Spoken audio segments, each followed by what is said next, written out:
The information featured in this program is general in nature and therefore should not be relied upon. Guests appearing on the program may have commercial arrangements with some of the companies mentioned. Before making any investment, insurance or financial planning decisions, you should consult a licensed professional who can advise whether your decision is appropriate for you.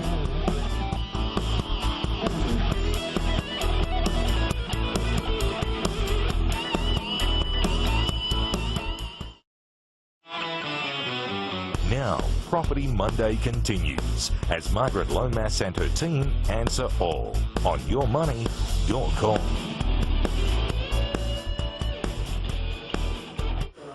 Hello and welcome to Your Money, Your Call. I'm Michael Teys from Block Strata, standing in this evening for Margaret Lomas. It's great to have your company tonight for another episode of Property Education and to answer your property investing questions. I'm joined tonight by Ian Rodrigues from Bishop Collins and Brian Haratsis from MacroPlan and Ian.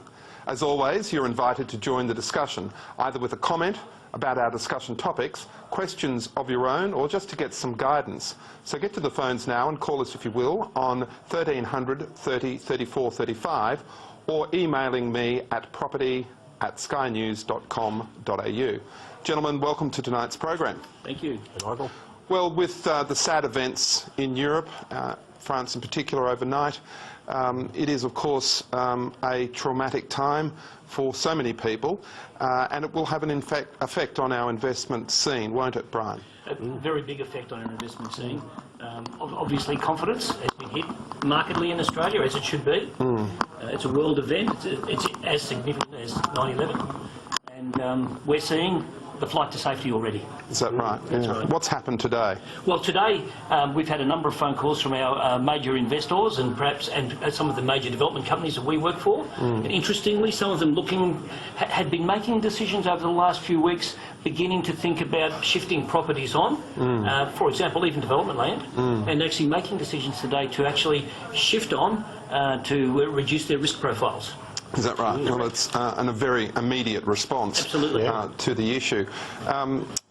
Ian, maybe we can just talk a little bit about how the stock markets reacted today and what impact that might have on the property markets. Yeah, I guess, look, one thing that's always there with the stock markets and things, it's a much more immediate thing to measure because there's daily, hourly, by the minute indices and a lot of things happening real time.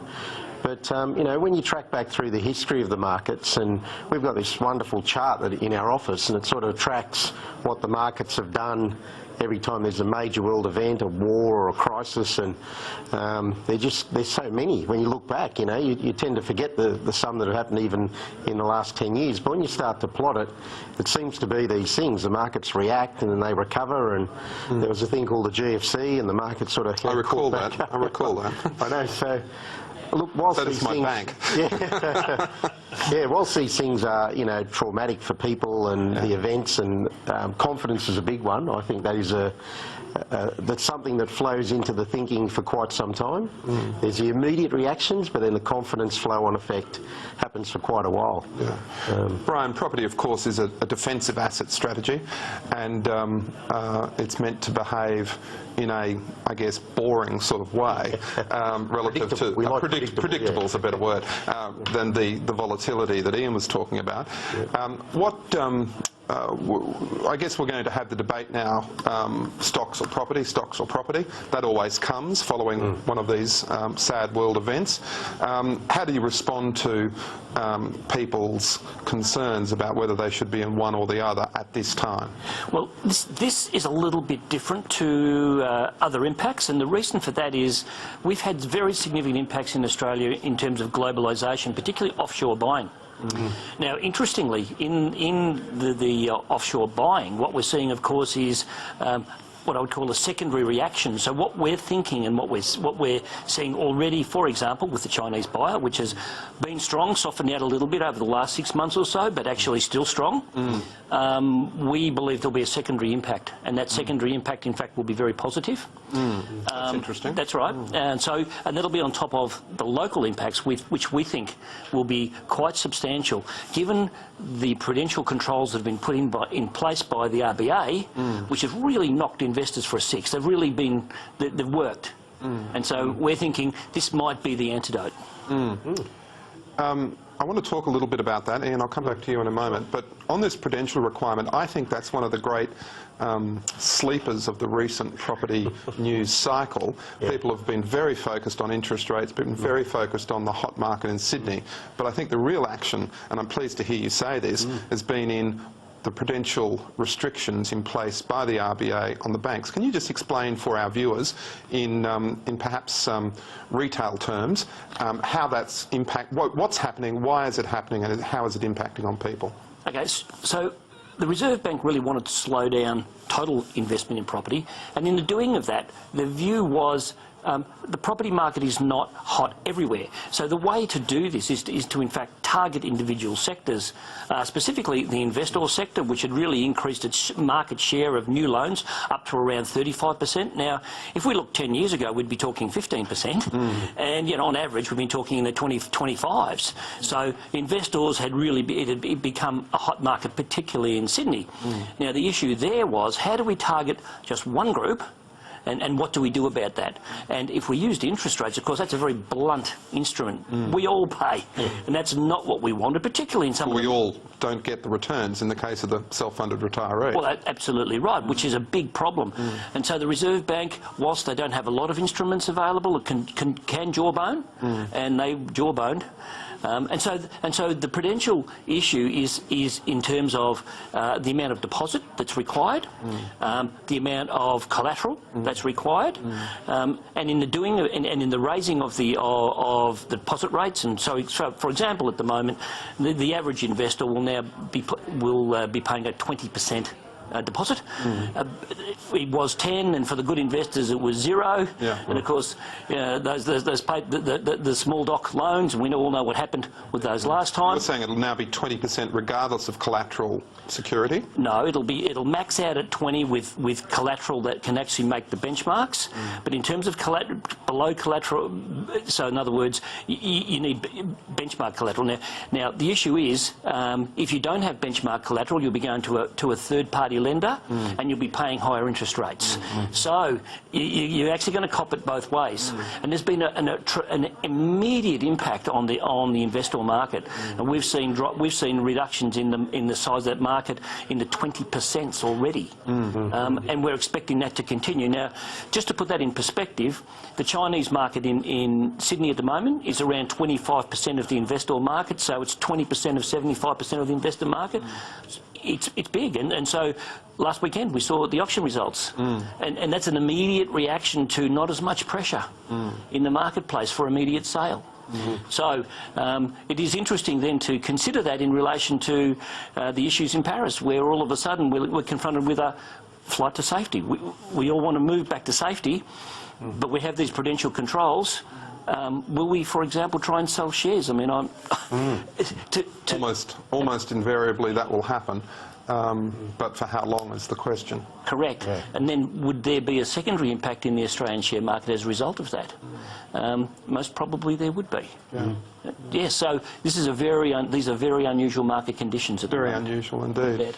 Ian, with the issue about shares being a little bit more volatile and property being a little bit more harder for people to access because of these prudential requirements, what about good old-fashioned cash, gold, stable investments like that? Well, there's always a flight back to some of those things when there is uncertainty.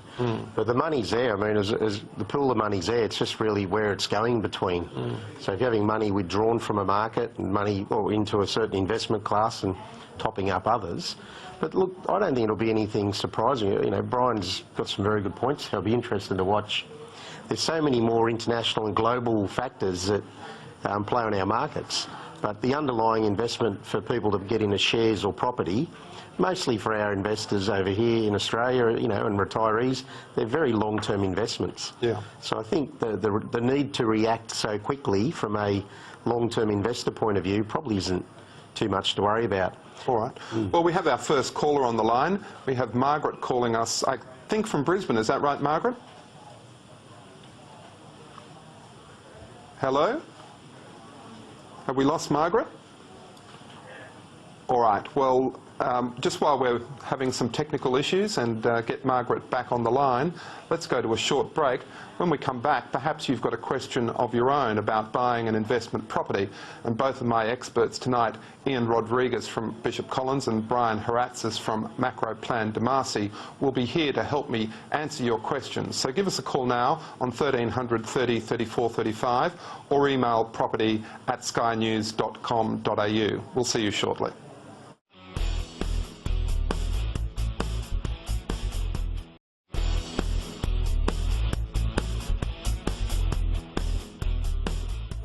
Welcome back. Thanks for joining me for the Monday night property edition of Your Money, Your Call.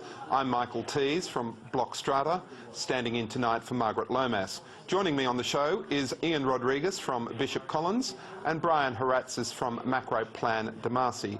So don't waste any time. Call us now on 1300 30 34 35 or email on property@skynews.com.au to get your questions in. Now we've got Margaret on the line. Hello Margaret, how are you? Hi, good, thanks. How are you? Very well. Thanks for holding on there. Thanks for taking my call.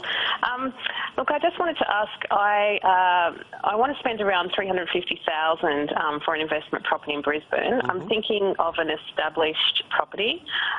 Would I be better off spending it on a 3-bedroom house around the Kipper Ring and Deception Bay area, or a townhouse or unit around like Zilmere, Chermside or Aspley? All right. Well, thanks for that question, Margaret. There's a couple of things there for us to talk about, gentlemen. Firstly, we've got established versus new. We've got houses versus townhouses, and we've got issues about various areas. So let's start, Ian, with you on the issue of new versus old. It has, of course, bearings on the tax outcome. So let's start at that level of the debate. Absolutely.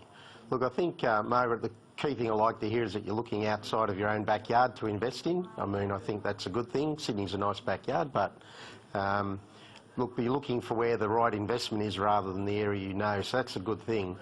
That issue about whether you buy new or old, really from a investment point of view, you need to look at it very clinically. But from a tax point of view, the major difference is whether there's depreciation or construction allowances, which also, you know, help with your tax return. But they're not the be-all and end-all. So, you know, when you're factoring in the investment, making sure you understand what allowances are there and what you can claim is one piece of the investment decision and not everything. So you see sometimes property being marketed with, you know, dripping in tax allowances. Well, that doesn't help it if it's a bad investment. No. It helps a little bit with your tax, but what we'd like to make sure is that you're getting a great investment that, if possible, also has tax benefits. So, you know, never make investments or decisions just for tax benefits alone. No. They've got to be a good investment. Brian, you and I haven't had the house versus unit debate. Just to declare my interest right up front, I'm from the People's Front for smaller investments in high density living. Everyone needs to live in a strata apartment, and everyone else that's not living in one should be developing one. And there should be more fights. That's right. There should be more that's fights. Right. But that said, what are your views on the issue about whether you should invest in a house because it has land, or an apartment that is essentially airspace? Well, my view is that you need to understand what part of the economic cycle you're in and what your shorter term objectives actually look like, because in this part of the cycle in Brisbane, where confidence is down and where population growth is still good, the demographics are actually quite good, but it's quite difficult for a lot of people, first home buyers in particular, to get a start, difficult to get finance in many respects. So you want to really be thinking about rental. And so I'd be thinking at this part of the cycle in Brisbane, more from a risk perspective, I'd be thinking about, let me invest in a product which I think is low risk and gives me rent. And in this case, that would more equal, I think, from the discussion, the townhouse in Chermside, which I think has a great investment potential, but a very broad market. There's a lot of places you can move to, a lot of job opportunities. When you get a little bit outside, say for example, the Kipper Ring, Deception Bay, you are eccentric. Yeah. So your market that you're appealing to is a little smaller.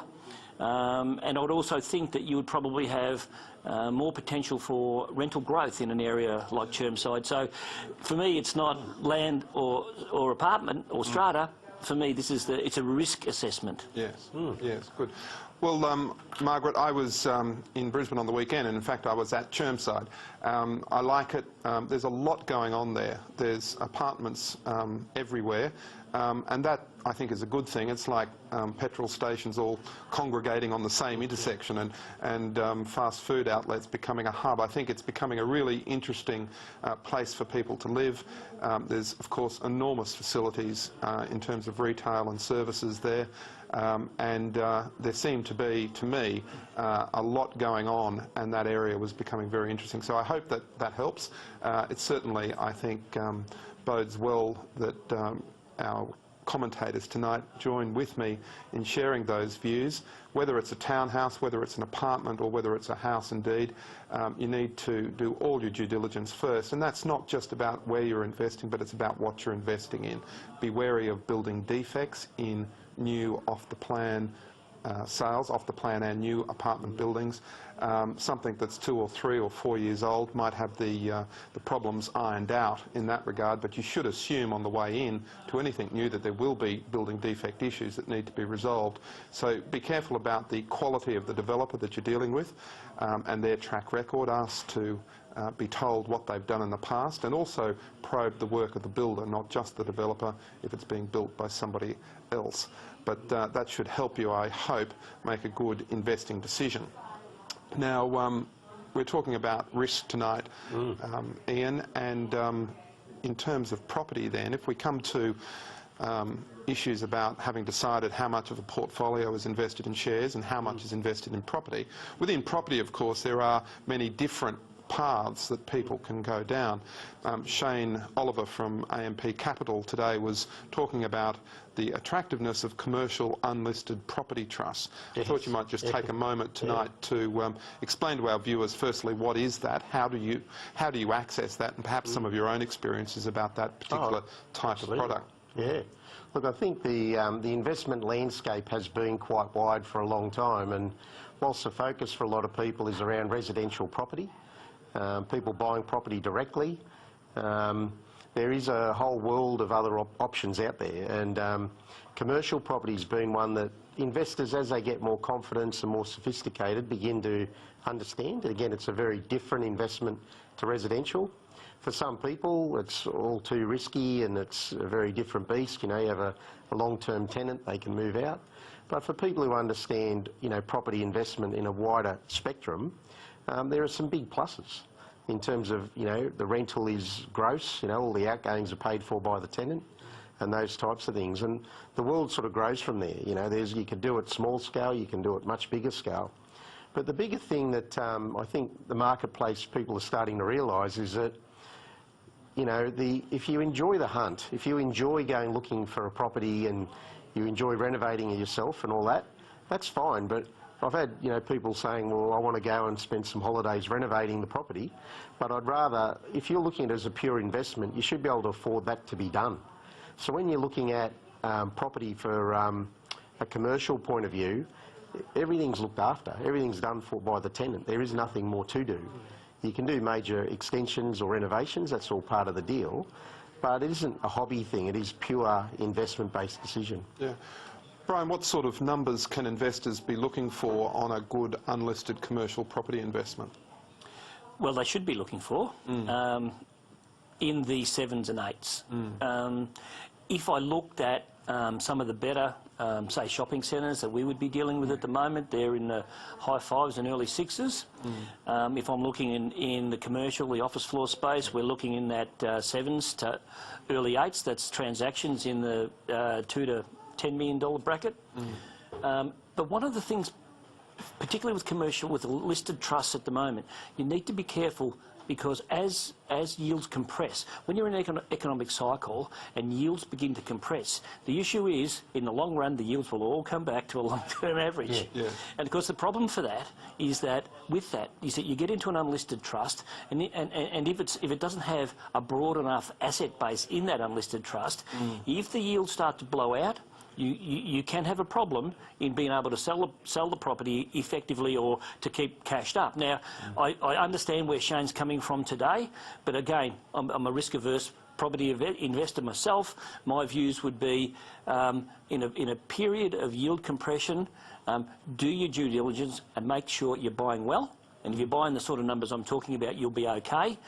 But be very wary of the yield compression arguments and be very wary of the idea that this time it's different. Yes, it's never different. Yeah. It's never different. Correct. So on that point, the commercial properties that are put to the market as an unlisted property trust sometimes come in the form of a specialised unit trust or syndicate or fund. It's got Correct. various names. It'd be good if we could settle on one. But it comes in the form of a single investment opportunity, or there are those in the unlisted space which are a more diversified A portfolio. a package of goods, a bundle of goods. Now, I guess the argument is if you went for something that is a single property trust that might have a specialised usage, you could get a higher yield on that and then engage in some diversification by taking a small piece of that balanced with a small piece of something else. That's another way of diversifying, isn't it? Well, it certainly is. The issue is tenant risk in that situation. Of course, single tenant, single risk. So, but your strategy diversifies that, so that makes sense. But the question is, how liquid is that trust? And again, with yields compressing, this is where you need to be careful just to make sure that you're sticking with the liquidity opportunities at the moment. I suppose if you're buying residential property, it's not very liquid anyway. And part of the challenge for some investors is they've got one property. Yep.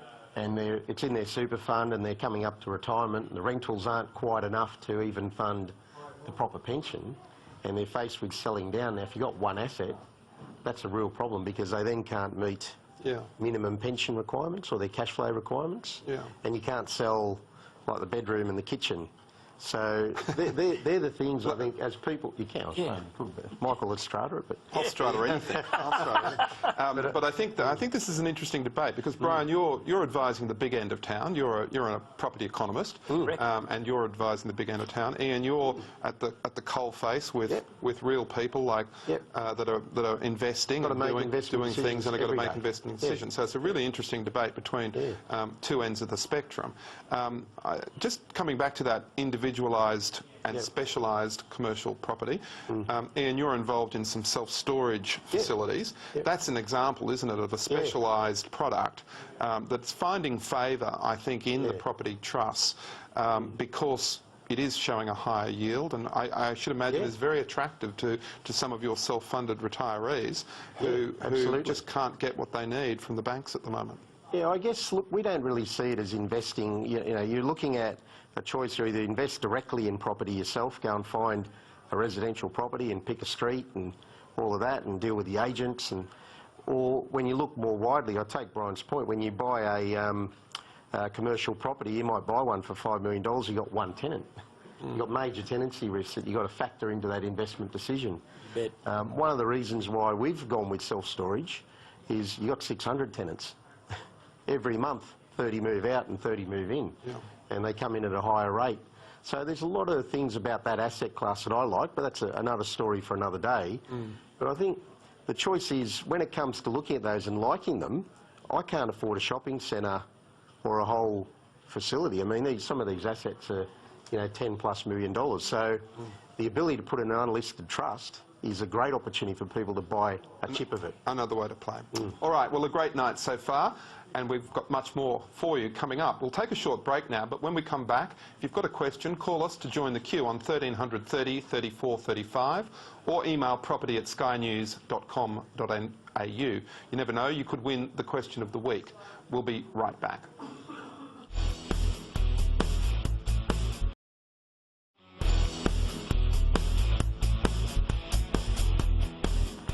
Thanks for being with us tonight and welcome back. Tonight, Ian Rodrigues from Bishop Collins and Brian Haratsis from MacroPlan and Ian are here and ready to help you. So call us now on 1300 30 34 35 to join the queue, or email us on property@skynews.com.au. Now we have David on the line. David, you've been waiting very patiently. How can we help you tonight?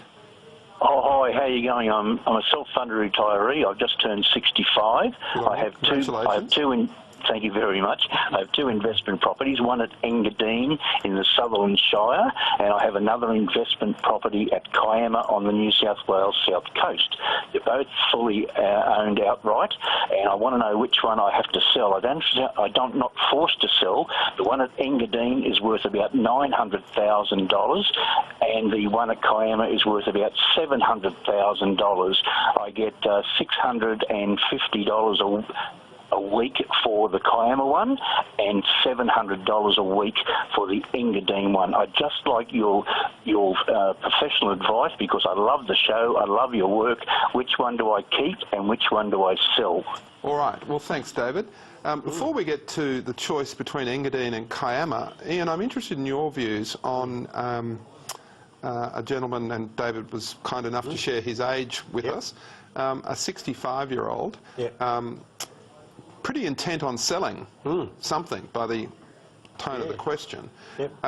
What do you say to people of that age about investment decisions, and just looking at that portfolio with unencumbered assets makes a really interesting proposition, I think. I'd be interested in your views on that, and then I'm going to come to you, Brian, to talk about Engadine or Kiama. Look, I think David really does need to get some good advice here. Putting aside what you've invested in, the point that is important for you, David, to understand, and all viewers to understand, when you're nearing this retirement phase, the assets you own, the structure you own them in your own name versus owning them inside super, can make an enormous taxation difference. So you can have a person, so David's net wealth, if I add that up, is 1.6 million. Not counting whatever else we don't know about. Those two things mean 1.6 million in a super fund paying a pension after age 60 pays no tax. 1.6 million in your own name earning those two rental streams he mentioned. I don't know if it's split with his spouse and all those things, right? But at those higher levels, with our marginal tax rates that effectively go to almost 50%, look, David could be paying 20 or 30% tax there on some of that income. So an asset pool inside super and an asset pool outside of super have two very remarkably different tax outcomes.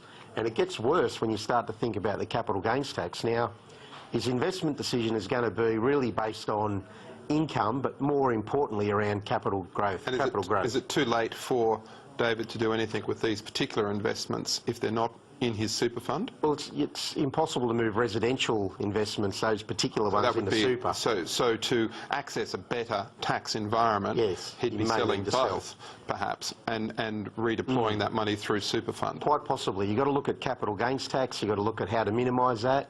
There's a whole strategy we could, help David and people. We do it. This is what we do. But there's a massive difference in the tax outcomes for these people. Yeah. So I think that demonstrates that point really well. Now let's get to the underlying assets. Brian, what do you think about Engadine and Kiama? Well, it's interesting. You probably couldn't get two different areas than Engadine and Kiama. The gem of the south coast, and Engadine, one would say, is a good industrial working property. I like Engadine. And the reasons I like Engadine are because the Shire is the Shire, and they're not making much more Shire. There is always strong underlying growth for first home buyer as well as for rental. So from that perspective, you cannot go wrong. There is significant development heading back down towards Cronulla, and these days you actually have a look at the amount of investment going, more investment in Miranda. So what we're seeing is infrastructure lifting the area. So these are the kind of things we look at as economists. It's not just the individual asset you've got, it's the public money that goes in behind this that lifts your asset value. So my recommendation, if it was mine, I'd be holding onto Engadine, and I think that'll become a bit of a jewel. What's happening in Kiama? Not too sure. I think we're still asleep, aren't we? But it's like all those beautiful places on the coast. They are beautiful places on the coast. But where the population drivers and infrastructure is going, it's one of those things. It's unlikely to hard to make the case anywhere near the pace. Anywhere near the pace. Hard to make the case for Kiama. All right, well, David. Well, there's some good advice there, both in respect of your property issues as well as your tax issues. So I hope you take from that the panel, myself included, prefer Engadine because it's more vanilla, I think. It has more fundamentals going for it than somewhere as beautiful as Kiama is. The Engadine fundamentals would probably outrate that. But there's some really important advice you've got to take there about your tax position, and it might be that when you've taken that advice you decide to do something different even with the Engadine property. So I hope that helps. We'll take an email now, and our first email tonight comes from Rita, who asks, in Melbourne, Rita says, the last 7 years' growth is lower than the previous 7 years. The median price was 60% of Sydney, now it's about 70%. So it seems Melbourne is getting closer to Sydney. In the future 7 years, do you think the growth in median prices in Melbourne may be less than 6%? Is Sydney still lower? So our first email about the Sydney-Melbourne debate, comparisons. Brian, let's start with your views. Okay, it's a very tough question because Melbourne and Sydney are very different places. Yeah. Melbourne, for example, on the urban fringes, we have 30 years supply of land. We have average lot prices in Melbourne of $211,000, and you can buy a house and land package in Melbourne for $350,000. So we are not in the same planet here. We're talking $500,000 minimum for the same thing in Sydney. Melbourne doesn't have the same supply constraints as Sydney, one. Two, Sydney is a global capital. Sydney is still ranked in the top 10 financial capitals in the world. Melbourne will not be that. But Melbourne has incredibly strong employment and population growth because it is inexpensive. Melbourne's been very smart in terms of international education, tourism, particularly international tourism. Melbourne's the fastest growing state, believe it or not, with all of the events. So fastest growing state, 4,000 hotel rooms under construction at the moment. Bad news in that for Queensland, isn't there? It's very bad news for Queensland. That's a bad indictment on Queensland tourism. Well, Sydney's growing faster than Queensland. So now it's Melbourne, Sydney, Queensland, whereas in the old days, the old Mexicans, it'd be Queensland, Sydney, Melbourne. Right. So all of that's gone, and it is interesting. So the big differences are Sydney is a global services sector, and it has global money and global investment. And even if we looked around Macquarie Park, where we are tonight, this is global. And so we see large numbers of people coming in and out. We see large numbers of contractors. We see Atlassian here. So what we're beginning to see is this big differentiation between Sydney and the rest of Australia. On the other hand, in Melbourne, what we're beginning to see is very substantial growth in the professional scientific services, very substantial tourism, very substantial international education, but very different. So so the wage rates in those industries are not at the same kinds of wage rates we're talking about in Sydney. So for the first time in my career, what I'm beginning to see is the two cities, I guess, become very different. I mean, they've been different, but become very, very different. So how does that translate into the question? Well, the translation for me is that that Sydney, for mine, is likely to be constrained in supply for all kinds of reasons coming into the next 15 years. It doesn't matter about WestConnex. There is no possibility of solving traffic problems. Don't worry about the new rail system here. It's fantastic, but it will be congested from day one. Such is the undersupply in Sydney. It's just a fantastic market to run with. So if you were looking, the question to ask yourself is, how long am I going to make this investment for? First question. And the second question is this a capital growth issue, which it seems to be a capital growth issue? Because if it's a capital growth issue, it's going to be Sydney. But if it's not a capital growth, if it's a total growth issue where there's rent and capital growth, and it'd be interesting with the taxation issues that run with that, the equation could actually be quite different. But I'd suggest you have a look at the latest graphs in the price difference between Melbourne and Sydney, because Sydney has absolutely taken off. Yeah. We talk about supply issues. I think it's worth spelling out for our viewers tonight why Sydney is so undersupplied. Well, give us a little history lesson. Well, the little history lesson is to do with urban and regional planning and a premier called Mr. Carr, who declared Sydney closed for development around the year 2000. And the issue there was that Sydney actually was relatively short in supply of fringe land. In fact, when I say short in supply, there's plenty of land on the Cumberland Plains. I've worked through the Sydney metropolitan strategies, but zoned land and serviced land is short in supply. And because of that, prices were driven up quite substantially, to the point where prices on the urban fringe were higher than the concrete belt inside. So, the fibro belt. So we have that. Second thing we have in Sydney is the topography. What we have is hills and rivers which constrain where you can put your town centres, where your railways move. So unlike Melbourne, which is essentially a flat basalt plain, when you can and you can move in any direction, in Sydney you actually can't do that. So infrastructure's been really expensive, and so what's tended to happen here is that Chatswood and particularly Parramatta have really grown as strong centres within themselves. When you look at the cost of roads, congestion is so horrific in Sydney that people want to live close to shopping, they want to live close to public transport, and so what's tended to happen is there's been value increments in a number of your villages, and as that's happened, of course, the houses next door increase in value because an apartment's worth X and the house is worth X plus Y. Now, in Melbourne, we haven't seen that because Melbourne is so far behind in apartment development compared to Sydney. We're only just beginning to see some tightening in the supply of land.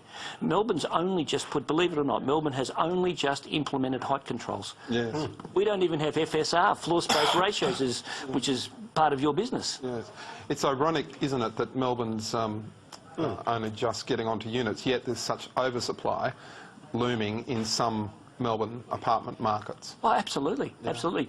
Melbourne is it's a brand new market, and that the oversupply, that inner city oversupply you're talking about, will be quite significant. But then you can move 3 kilometres. You can move to South Melbourne, Richmond, Collingwood, and there is no supply. Nothing at all. Nothing. Yeah, that's right. Yeah. Well, it's a conundrum for our planning authorities, but and I think, unfortunately, in Melbourne, the talk of oversupply is going to further constrain the supply in places that need it and could use it and would provide a better outcome for people. It's a very important point you make. The heat has gone out of the Melbourne development market, and that jawboning alone has been enough to do it. What we've noticed in the very short run is a significant shift in overseas, particularly Chinese investment out of Melbourne back into Sydney. That's a good place to break. We'll talk about that when we come back. So thanks for tuning in. It's time for that break. When we return, we'll have another chance to get hold of a copy of my new book, Growing Up, which is all about strata title property. But you'll have to ask a question and have it selected. Simply call now on 1300 30 34 35 or email us. We'll be right back after these messages and we'll pick up on that point about the move with Chinese investors to Sydney.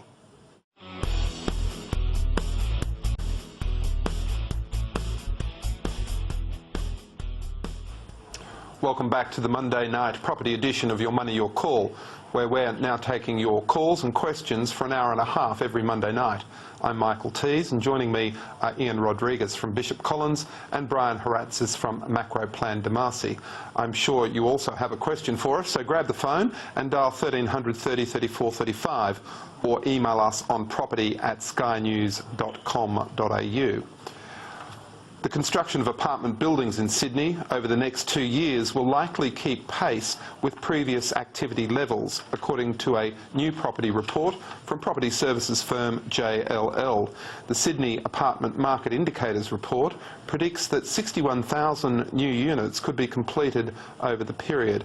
However, JLL, which factors in the likelihood of projects being finished on time, puts the number of new units in Sydney by the end of 2017 at 46,500. According to the New South Wales Department of Planning, 44,500 new units were built in Sydney from 2012 to 2014. Director of Residential Research at JLL, Rupa Ganguly, says the constituent numbers were the result of people looking to take advantage of Sydney's strong period of capital growth and demand will continue to meet supply at least until the end of next year. She says an undersupply in the Sydney market since even before the turn of the decade will not be corrected overnight. Well, Brian, that takes us back to the point we were talking about just before the break. We have this focus on Sydney apartments and a real sustainable growth curve ahead of us. Is that being fuelled by international investors, and if so, where are they coming from?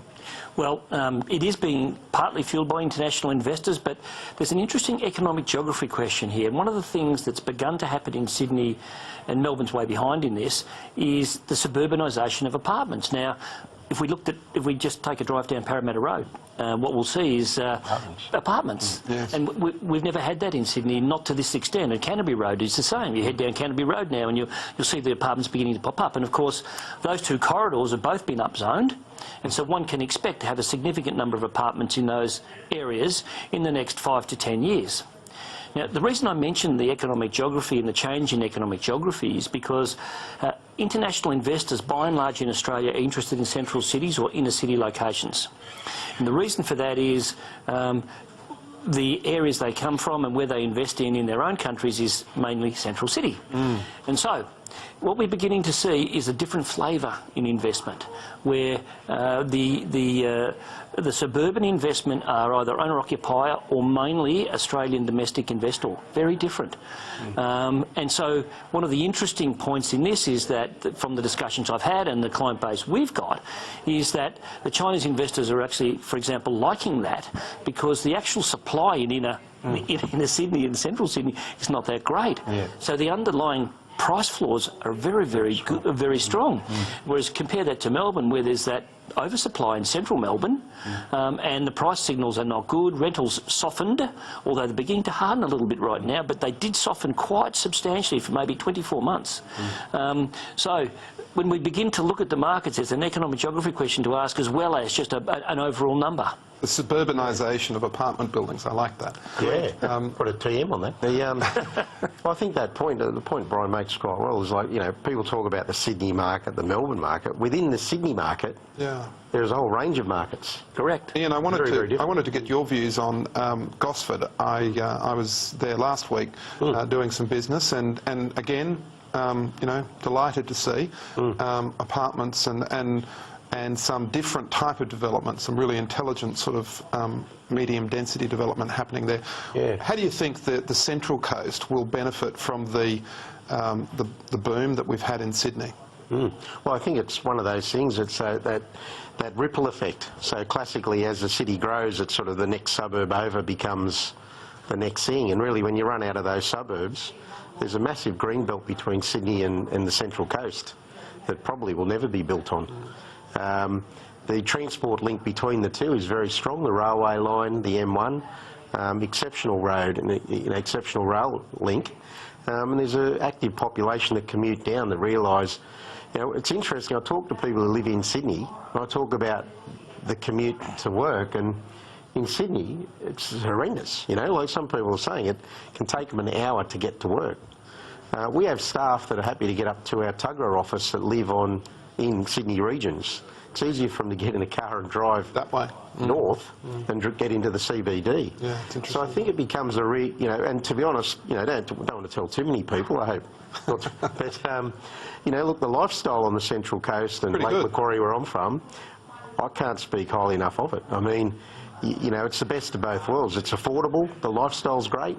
There's big enough population there to have all the quality things you need, and Sydney's only a stone throws away if you really want to be there. And work practices are changing, so people perhaps don't have to come to the office every day. Absolutely. There's some options there. Yeah. We've got a caller on the line. Chris, you're calling about some Melbourne areas, so that fits in nicely with the discussion we've just been having about the differences between Melbourne and Sydney. Welcome to the program. Hello. Hello? Yes, how are you? Good, good.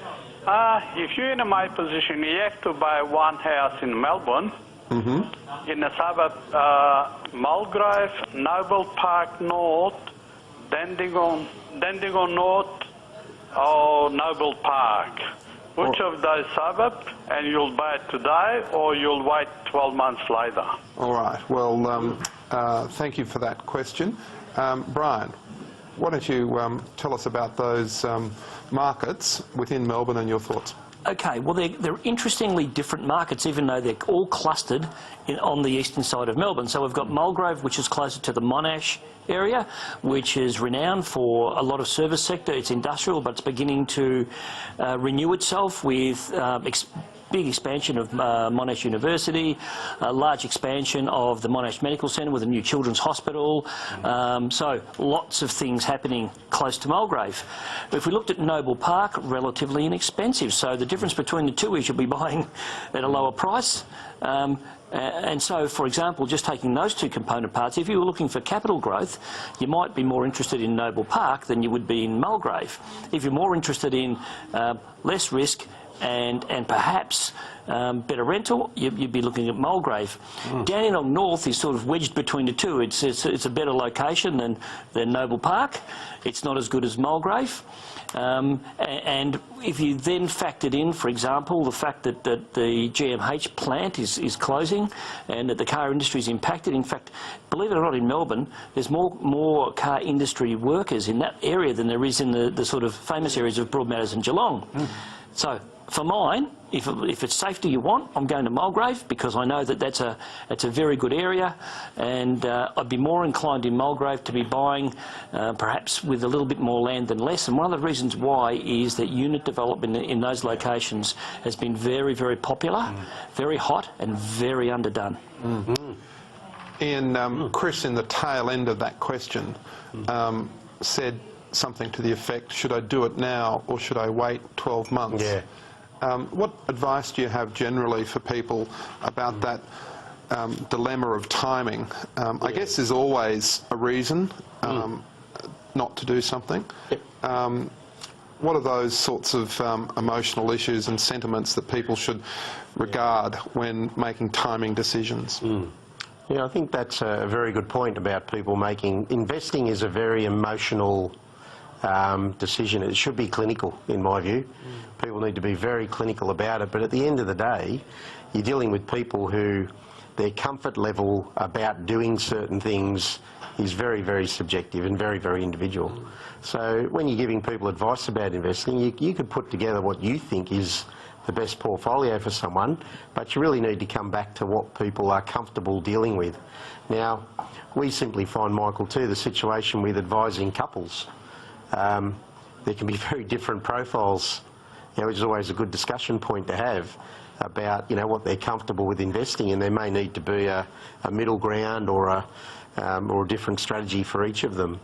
And particularly then if one spouse isn't about, I know my wife says, well, hang on, how would I even know to start what we're doing, She'd probably sell it all, put in a term deposit or something, but very, very different strategies for people. Now, timing, people need to be clinical about timing. Is it timing because I'm not ready to invest now, or is it timing because I don't want to make hard decisions? You can invest in any market at any time quite confidently, but people procrastinating for no other reason, they need to be clinical with why they're doing that. Yeah. Well, one of my favourite property people, Fred Johnson, from JD Johnson & Co, would famously say, he would recount the many investors during the years who sat back and did nothing and waited for another 12 months or waited for 6 months or waited for the sun to come up or the sun not to come up. And in the meantime, Fred was out buying up Kellyville and Rouse Hill and all those places, that he bought 30 years ago that are now indeed having units approved. And it comes back to that whole question we were talking about. There's always something to do, and there's always a reason not to do it. You've got to decide really what your path is and what's right for you at the time. Well, it's time for us to take a very short break, but when we come back, you'll have another chance to ask your questions simply by calling us on 1300 30 34 35 or emailing us on property@skynews.com.au. See you shortly.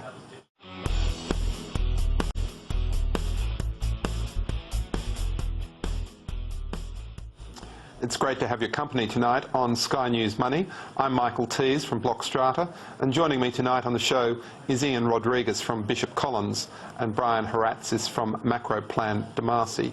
We still have time left for you to call in with your comments or questions. You may even be this week's book winner. So call us now on 1300 30 34 35 or email us on property@skynews.com.au. We have a caller on the line, Les, calling about the Canberra market. Hello, Les. How are you? Very good, thanks. Welcome to the show. Thank you. What would you like to ask us? I'd like to ask about the Canberra market over the next 3 to 5 years, please. Right.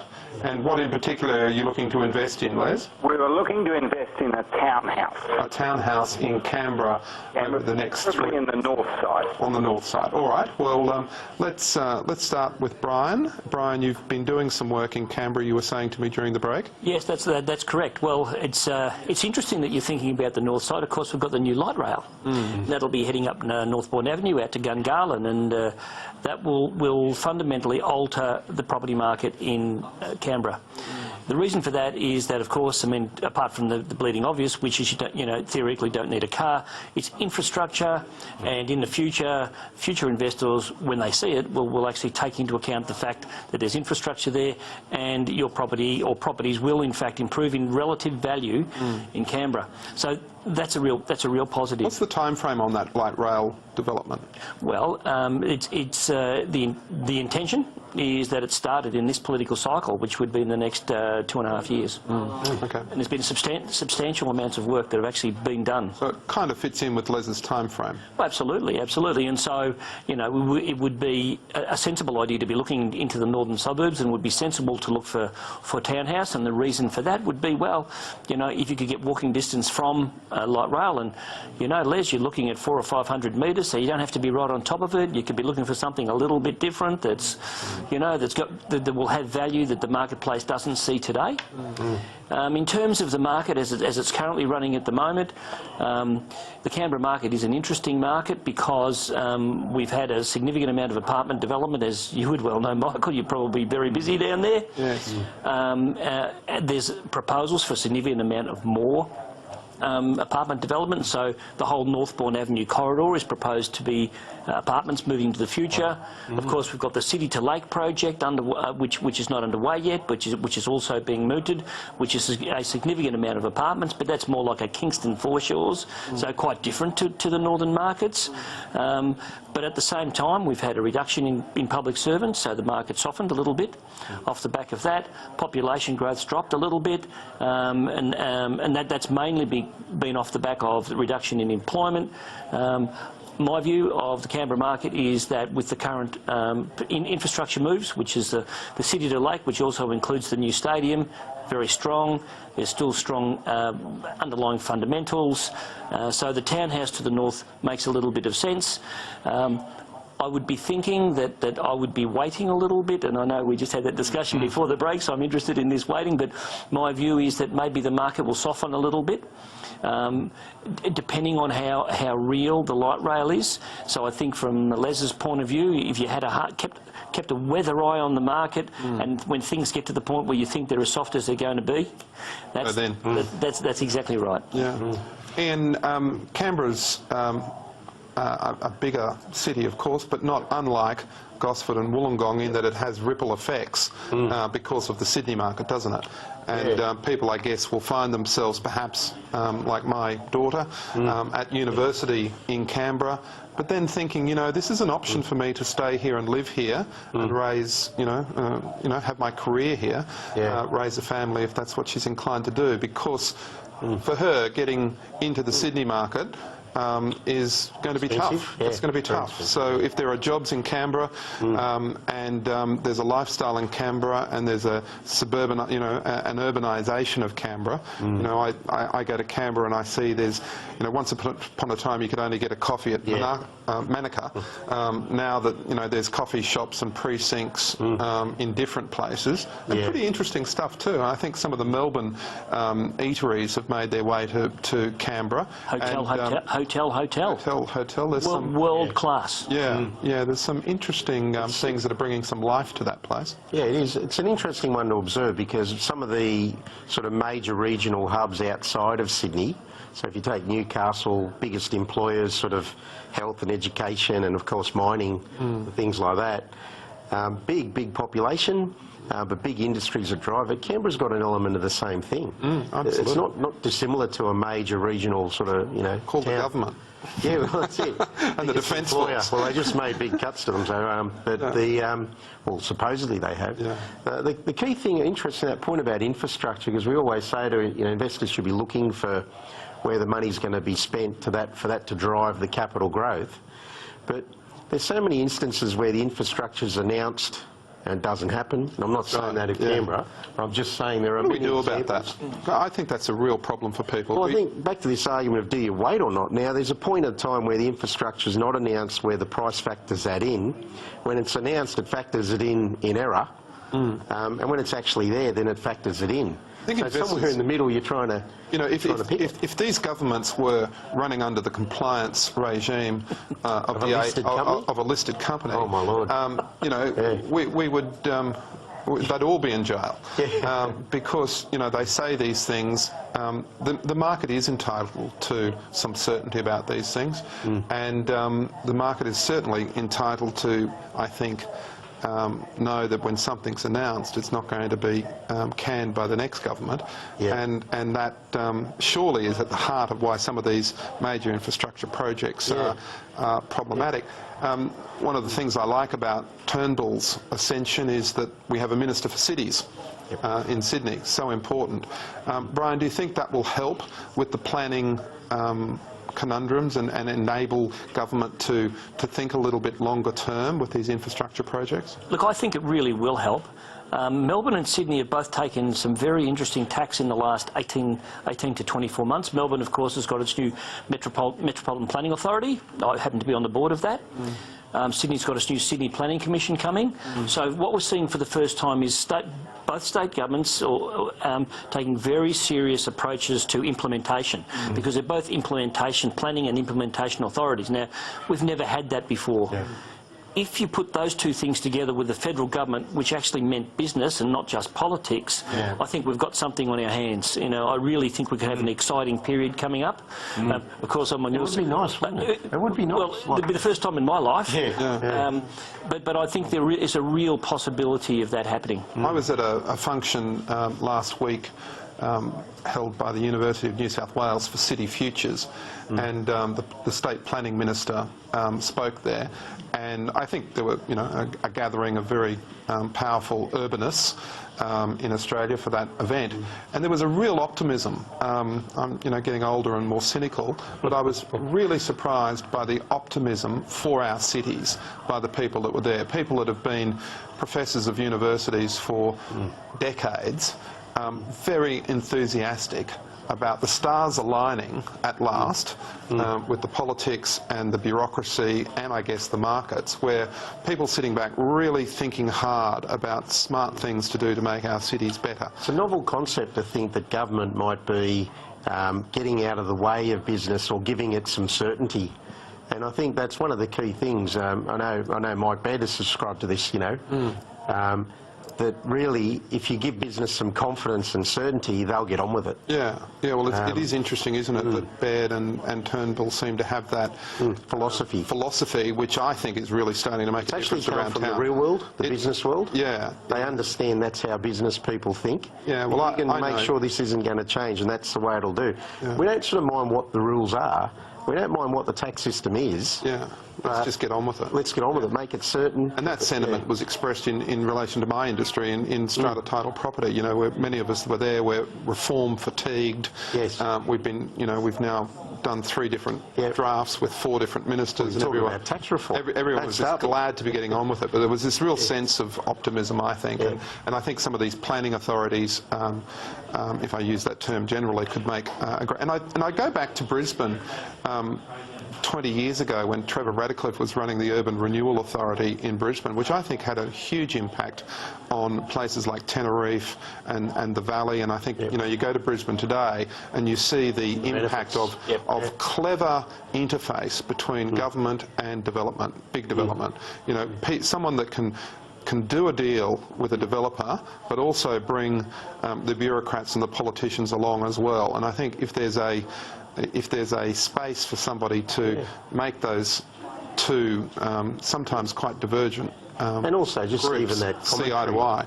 The commentary about, that we've heard from the government about monetising the increases in land taxes and things from their money they spend on development. And they're great ideas. They're the next level up. So we got distracted about infrastructure there, but we were talking about Canberra and we were talking about the prospects there. I would just add my warning to our viewers about Canberra that whilst the unit market is very active, and we hear from Brian that there is more to come, the unit market in Canberra sadly has been very badly affected by building defects. The extent of building defects for some reason, not yet known or understood properly, in Canberra relative to the rest of Australia is quite remarkable. There are 4- and 5-year-old buildings in Canberra that actually have to be pulled down because they are not compliant with basic fire regulations. So be very careful investing in Canberra. Who are you investing with? Are there defects? Has there been a building defect report? If not, what is the future for that? It has been a particular problem there, and I think that the property market and the regulators in the ACT are really going to have a good hard look at why did this happen, and why did it happen in such a dramatic fashion. These are not just basic leaks and cracks, these are real problematic issues where it's just unsafe for people to live in these buildings. So that's something to watch. Well, thanks for tuning in. It's time for another break, but when we return, we will of course answer more of your questions and some of your emails. So have them ready. Call us on 1300 30 34 35 or email us on property@skynews.com.au. We'll see you in a few minutes.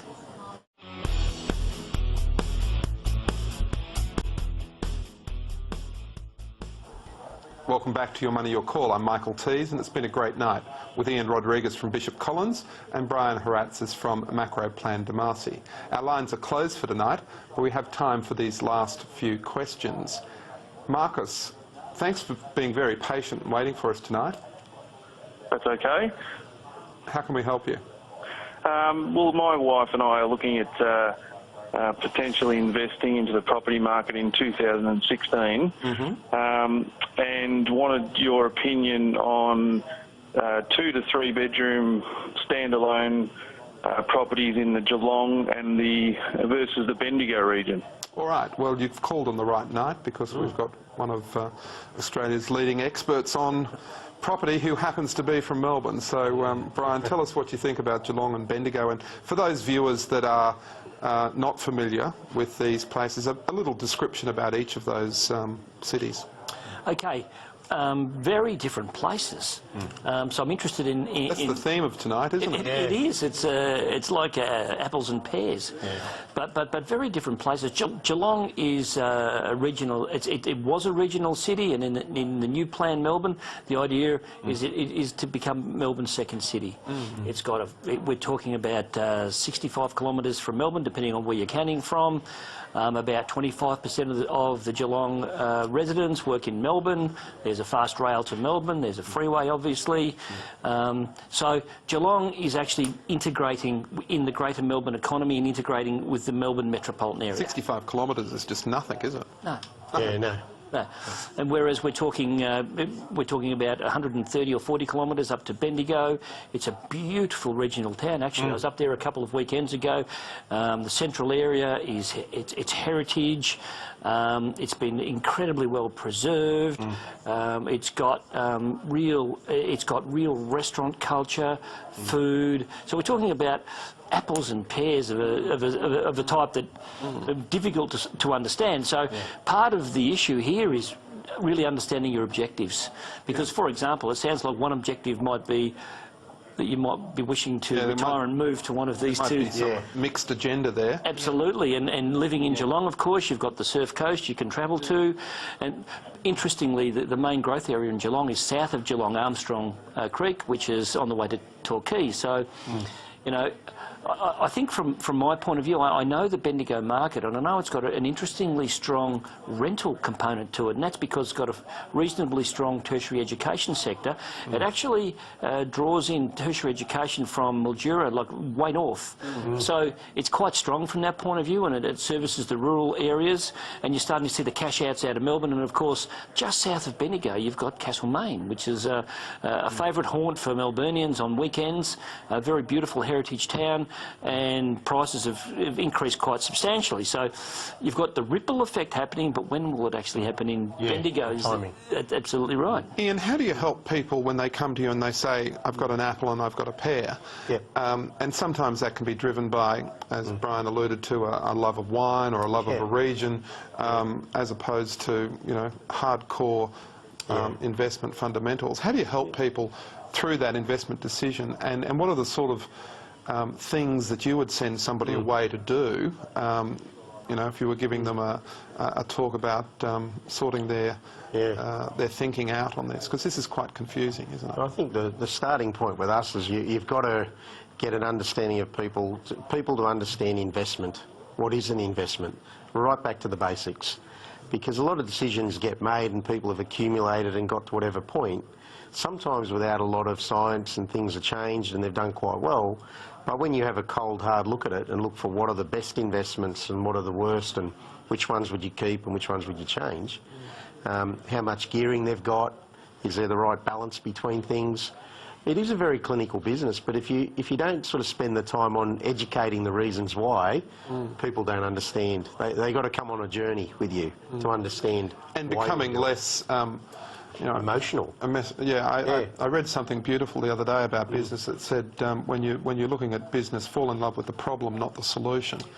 What's the problem, or what's the issue you're trying to address? And I think maybe investors could take something from that as well. Fall in love with what are you trying to achieve, rather than the solution. Bendigo might not be the solution. Geelong might not be the solution. The solution might be Chermside in Brisbane, just to pick another suburb that we were talking about earlier tonight. We get the same issue. We deal with privately owned family businesses, and a key part of our client base.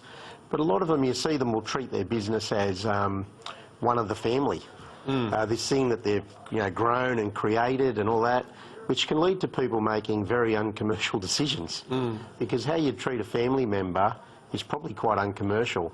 Having said that, I mean, from an economist and accountant, that's a lawyer, it's a terrible thing, right? But the way you treat an investment is about, it's either performing or it's out.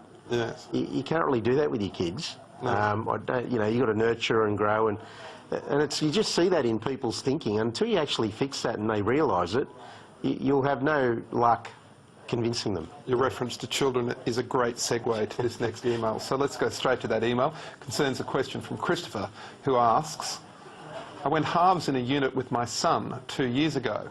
I'm thinking of gifting him my share in the next 2 or 3 years. The property is almost neutrally geared, so I would be giving him the debt as well. What would be the cost to me, e.g. capital gains and stamp duty? What would happen in regard to capital gains for my son if he moved into the apartment at the same time as I gifted him my half? Well, there's a nice curly one for us at the end of a long night, but a fun night. How do we start with this? Well, I think just proves my point about, would you invest with someone and then gift it to them at the end? So I like the part where you give the debt. I think that's fantastic. I want to give that to my kids. That's generally what happens. They get the net worth. But look, those things come up. There'll be all sorts of reasons why that investment was structured that way at the start. Give them a start in property. But if you're gifting things, I mean, I can tell the lawyer over here, but you need to be mindful of other children, and you will. And if you're giving one child something, and what are you doing with the others? There's a whole range of issues to consider. So putting all those aside for one moment, the basic rules, so there is obviously two things to consider. One is capital gains tax, and the other one is stamp duty. Now, capital gains tax will deem market to apply where the parties are not dealing at arm's length. So if you've got a capital gain and you say, but I'm just giving it to him, the tax man does not care about that. He will substitute market value, and you'll have a capital gains tax bill on market value. So there's a whole lot of planning around that, about what that looks like. Stamp duty is a whole other story. Now, depending on what state you're in, it may be possible to pay stamp duty or not pay stamp duty. There's different rules in terms of gifts and things like that. But, you know, one of the things you get caught out on is it's not stamp duty on your half value, it's stamp duty on the full value multiplied by 50%. And that's a very different number because of the sliding scale. On $1 million it might be 50,000, but on 500,000 it might be 15,000. Yes. Very, very different numbers. So look, planning, this affects not only your tax, the debt with the bank. You can't just move things without telling the bank. You need to rearrange the finances. The bank may not want to let the person off as a guarantor.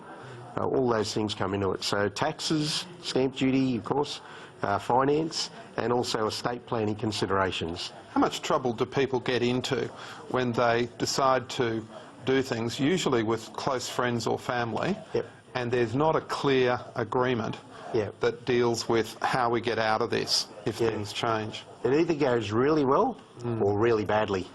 There's probably not a lot of in between. And so much at risk, you know, not just money, but relationships and emotional issues as well. So really worthwhile getting some advice about how to put this together, what happens if we fall out of love, what happens if we just change our minds about these things. Well, who's going to take out who? One of those things I said, I was making the point earlier about treating your business commercially and, you know, how you treat family being very different.